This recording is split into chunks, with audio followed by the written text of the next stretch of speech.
Hello guys. Akbar Birbal की कहानी। आगरा शहर में दो महाजन हुआ करते थे।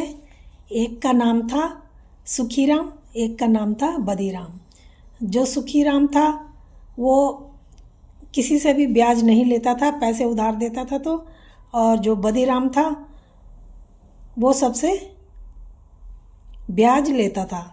अब उसके जो ग्राहक थे वो ज़िंदगी भर ब्याज चुकाने में ही लगे रहते थे। अब नेकी राम का एक दोस्त था कमल, जो नेकी राम के पास आता है और कुछ पैसे उधार मांगता है। तो वो कहता है कि मेरे पास तो इस टाइम इतने पैसे हैं नहीं, तो मैं कुछ कम दे सकता हूँ। तो वो बोलता है कि नहीं, मुझे तो इतने ही पैसों की 200 सोने की अशर्फियाँ ही चाहिए और मुझे उससे कम की ज़रूरत नहीं है, मुझे 200 ही अशर्फियाँ चाहिए। तो अब वो कहता है ठीक है, मेरा एक दोस्त है बदीराम, मैं उससे तुम्हारे लिए उधार मांग के लाता हूँ। तो वो बदीराम के पास जाता है और उसको कहता है कि मेरा एक दोस्त है, उसको 200 सोने की मोहरों की ज़रूरत है, लेकिन मेरे पास इतना नहीं है, तो आप मुझे दे दो, मैं आप जब वो देगा तो मैं आपको वो लौटा दूँगा। तो बदीराम कहता है ठीक है, तुम ले जा सकते हो, लेकिन 6 महीने के अंदर अंदर मेरी शर्त के अनुसार अगर तुमने 6 महीने के अंदर पैसे नहीं लौटाए तो तुम्हें अपने शरीर का जिस्म से 1 सेर मांस देना होगा।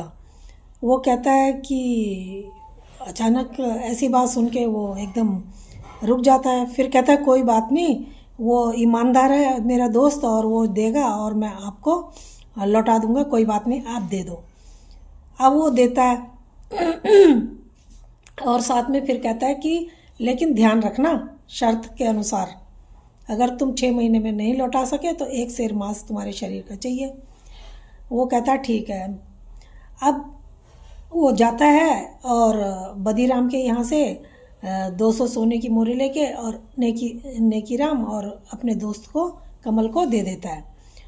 अब कमल वो कमल को बताता है कि ऐसी ऐसी शर्त उसने रखी है, अगर तू नहीं आया तो मेरा 1 सेर मांस मांग रहा है वो, और इसलिए टाइम से पैसे दे देना। वो कहता है कोई बात नहीं, मैं टाइम से पैसे लेके आ जाऊंगा। अब वो चला जाता है। 6 महीने जैसे ही बीतते हैं तो बदीराम फिर आ जाता है नेकी राम के पास और कहता है 6 महीने पूरे हो गए, अब मेरे 200 अशर्फियाँ वापस कर, सोने की 200 अशर्फियाँ वापस कर। वो कहता है कि अभी तो वो आया नहीं है, आने वाला है। तो वो कहता है ठीक है, वो तो लेकिन आज शाम तक 200 सोने की अशर्फियाँ मुझे मिल जानी चाहिए, नहीं तो याद रखना कि 1 सेर मांस देना पड़ेगा।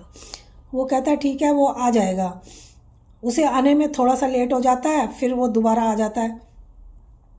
बदीराम वहाँ पे कहता है कि ला मेरे 200 मोहरें जो तूने ली थी। तो वो कहता है कि अभी वो आया नहीं है, आने वाला है। तो सोने की अब वो क्या करे। अब वो कहता है नहीं, मुझे 1 सेर मांस दे।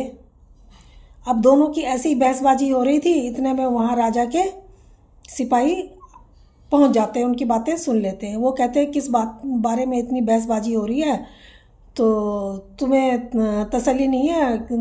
वो कह रहा है कि थोड़ी देर और रुक जाओ, वो आता ही होगा। तो वो कहता है नहीं जी, मुझे तो चाहिए। तो वो उनको पकड़ के और राजा के पास ले जाते हैं। अब राजा कहता है कि क्या बात है, राजा को सारी बात बताई जाती है। तो वो कहता है कि अपने वादे के मुताबिक इसको 200 सोने की अशर्फियाँ जो इसने ली थी वो 6 महीने में लौटानी थी, नहीं तो 1 सेर मांस देना था। ये नहीं लौटा पा रहा है तो 1 सेर मांस मुझे चाहिए इसका। तो राजा कहता है कि कोई बात नहीं। वो इतने में वो वहाँ पर वो भी पहुँच जाता है, कमल भी राजा के पास सोने की अशर्फियाँ लेके 200, और कहता है कि ये लो। तो वो नहीं मानता। वो कहता है अब तो मुझे अशर्फियाँ नहीं चाहिए, अब तो मुझे एक सेर मांस ही चाहिए इसके शरीर का। तो राजा भी कहता है ये कैसी जिद है कि तुम्हें सोने की अशर्फियों की जगह अब एक सेर मांस ही चाहिए। तो वो कहता है नहीं, वो बिल्कुल नहीं मानता। तो वो कहता है कि अगर ठीक है, नहीं अगर ये या तो फिर ये शहर छोड़ दे।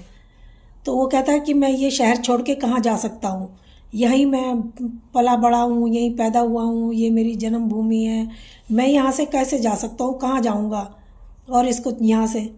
तो जो वो होता है उसका दोस्त कमल, वो कहता है कि कोई बात नहीं, अगर ऐसी बात है तो मेरे साथ जयपुर चलो, मेरे यहाँ पर रहना, मेरे घर में मेरे साथ में। वो कहता नहीं, मैं यहाँ से कैसे जा सकता हूँ। तो राजा कहता है कि तुम्हें अगर मांस ही चाहिए एक शेर, तुम जिद पर आ ही गए हो तो ठीक है, एक शेर मांस ले लो, लेकिन तुम्हें मांस ही मांस लेना होगा, इसके शरीर का एक भी रक्त की बूंद नहीं निकलनी चाहिए। अगर तुम्हारी रक्त की बूंद इसकी निकली तो उतना ही रक्त तुम्हारे शरीर से निकाल लिया जाएगा। वो कहता है नहीं महाराज, ऐसे कैसे हो सकता है, जब मैं मांस काटूंगा तो रक्त तो निकलेगा। वो कहता है नहीं, अगर तुम्हें मांस चाहिए तो मांस ले लो, लेकिन रक्त नहीं बहना चाहिए। तो वो फिर वो चुप हो जाता है। अब वो कैसे बिना रक्त बहाए मांस ले। तो इसलिए वो क्या करता है राजा कहता है ठीक है, फिर तुम्हें इसकी सज़ा मिलेगी।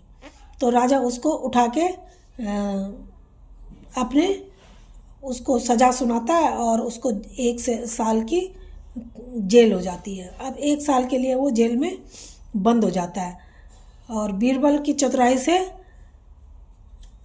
नेकी राम को इंसाफ मिल जाता है। तो दोस्तों, आपको ये कहानी कैसी लगी? अगर अच्छी लगी होगी तो प्लीज़ लाइक और सब्सक्राइब जरूर करना। धन्यवाद।